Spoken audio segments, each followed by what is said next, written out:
ଓମ୍ ଶାନ୍ତି ସୁପ୍ରଭାତ।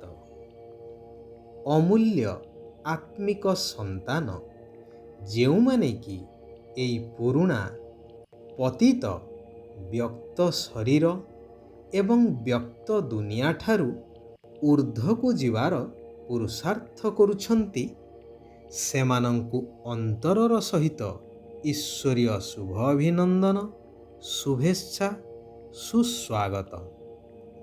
ଉମଙ୍ଗ ଆଉ ଉତ୍ସାହ ଏପରି ଶକ୍ତି ଯାହାକି ପ୍ରତ୍ୟେକ ବ୍ୟକ୍ତିଙ୍କୁ ଖୁସି ବା ଆନନ୍ଦରେ ଉଡ଼ିବା ପାଇଁ ଡେଣା ଭଳି କାର୍ଯ୍ୟ କରିଥାଏ। ମାନସିକ ଏବଂ ଶାରୀରିକ ଶକ୍ତି ଯୋଗାଇଥାଏ, ଚାହେ ସେ ଦୁର୍ବଳ ଶରୀରଧାରୀ ହେଇଥାଉ ବା ଶାରୀରିକ ଅକ୍ଷମ ହୋଇଥାଉ। ଗୋଟିଏ ଛୋଟିଆ ସତ୍ୟ ଉପାଖ୍ୟାନଟିଏ କହିବି। ଆମର ନୂତନ ଘର ତିଆରି କାର୍ଯ୍ୟ ଚାଲିଥାଏ।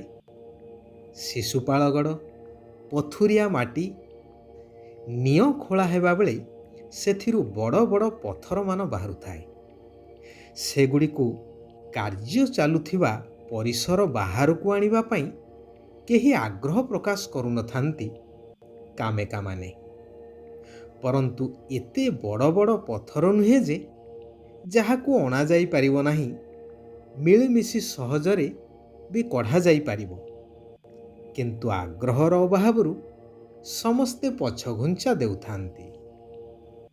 ସେମାନଙ୍କ ଭିତରେ ଜଣେ ମଧ୍ୟବୟସ୍କ ଅତି ପତଳା ବ୍ୟକ୍ତି କାର୍ଯ୍ୟ କରୁଥାନ୍ତି, ଯିଏକି ମୋତେ ଦେଖିଲେ ରାମଭକ୍ତ ହନୁମାନ ଭଳି ଆଣ୍ଠୁମାଡ଼ି ବସିପଡ଼ି ଜୟ ଶ୍ରୀରାମ କହି ବିରାଟ ପ୍ରଣାମଟିଏ ଜଣାନ୍ତି। ମୁଁ କହିଲି, ଆରେ ହନୁମାନ ଗନ୍ଧମାର୍ଦ୍ଦନ ପର୍ବତ ଉଠେଇ ଆଣିଥିଲେ। ଆମର ଏତେ ଜଣ ମହାବୀର ଅଛନ୍ତି, ସାମାନ୍ୟ ପଥରକୁ ହଟେଇ ପାରୁନାହାନ୍ତି। ଏହା ଶୁଣିବା କ୍ଷଣି ସେହି ପତଳା ବ୍ୟକ୍ତି ଜଣକ ଖଣ୍ଡେ ମୋଟା ବାଉଁଶ ସାହାଯ୍ୟରେ ବଡ଼ ପଥର ଖଣ୍ଡକୁ ଗଡ଼େଇ ଗଡ଼େଇ ବାହାରକୁ ନେଇ ଆସିଲେ। ତାଙ୍କ ଦେଖା ଦେଖି ସମସ୍ତେ ମଧ୍ୟ ଲାଗିଗଲେ। ଚାହୁଁ ଚାହୁଁ ସବୁ ପଥର ଖଣ୍ଡମାନ ବାହାରକୁ ଆସିଗଲା।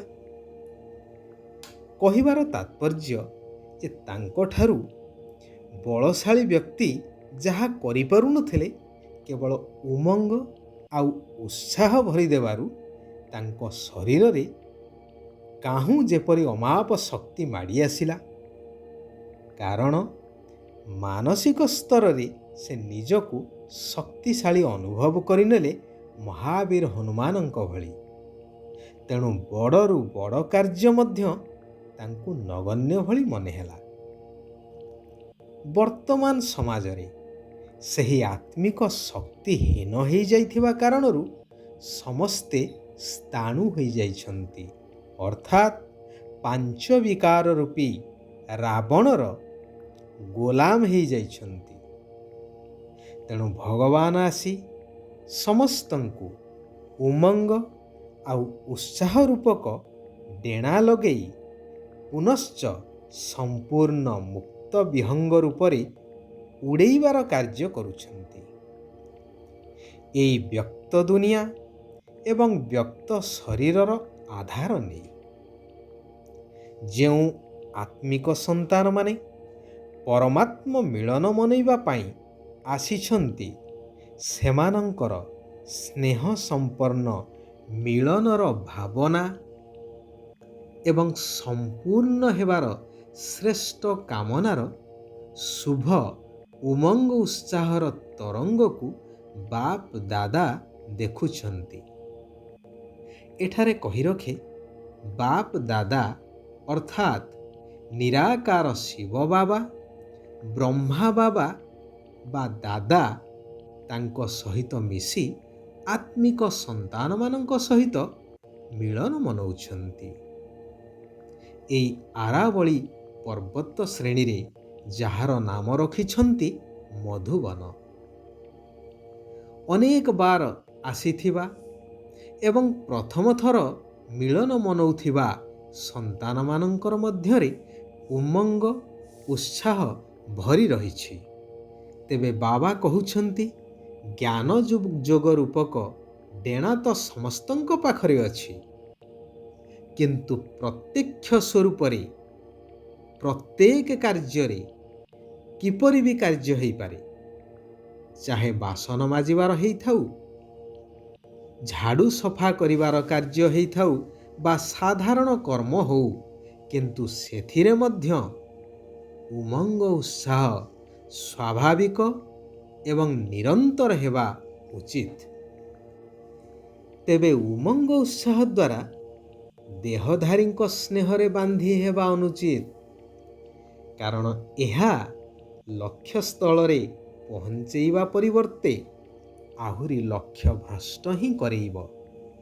ତେଣୁ ପରମାତ୍ମା ସ୍ନେହର ଅନୁଭବ ହିଁ ଦ୍ୱନ୍ଦ୍ୱରୁ ମୁକ୍ତ କରେଇ ପାରିବ, ତେଣୁ ଏବଂ ଲକ୍ଷ୍ୟସ୍ଥଳରେ ମଧ୍ୟ ପହଞ୍ଚେଇ ପାରିବ।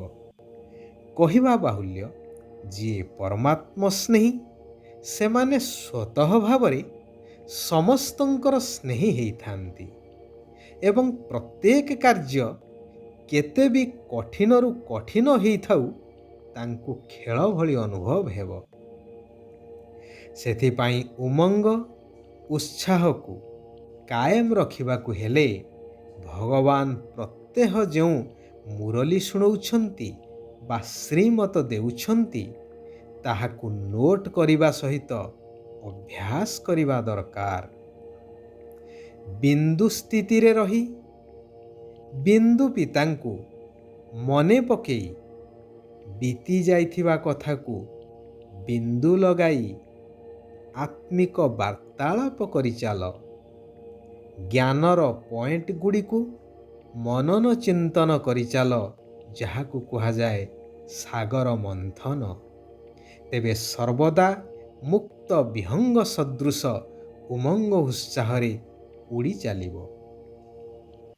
ବାବାଙ୍କ ଠାରୁ ମିଳିଥିବା ଜ୍ଞାନ ରୂପକ ସମ୍ପତ୍ତିରୁ ଗୋଟିଏ ଗୋଟିଏ ଜ୍ଞାନରତ୍ନକୁ ସମ୍ମୁଖକୁ ଆଣି ସେହି ସ୍ଥିତିର ଅନୁଭବ କରିବା ଦରକାର।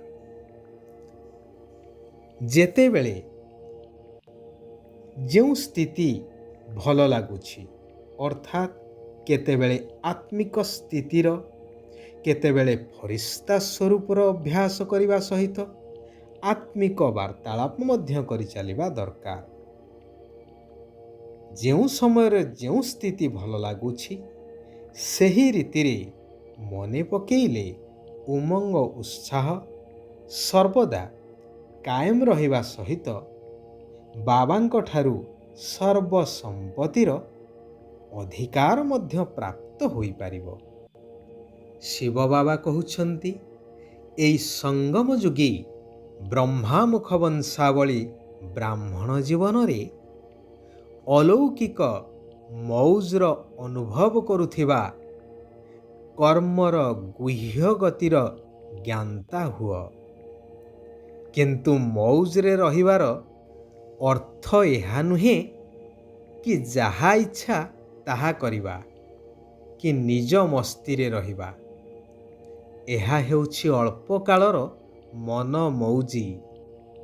ଏହାଦ୍ୱାରା ସଦାକାଳର ଆତ୍ମିକ ମୌଜ ଦୂରେଇ ଯିବ। ଆତ୍ମିକ ମୌଜରେ ରହିବା ହିଁ ହେଉଛି ଯଥାର୍ଥ ବ୍ରାହ୍ମଣ ଜୀବନ।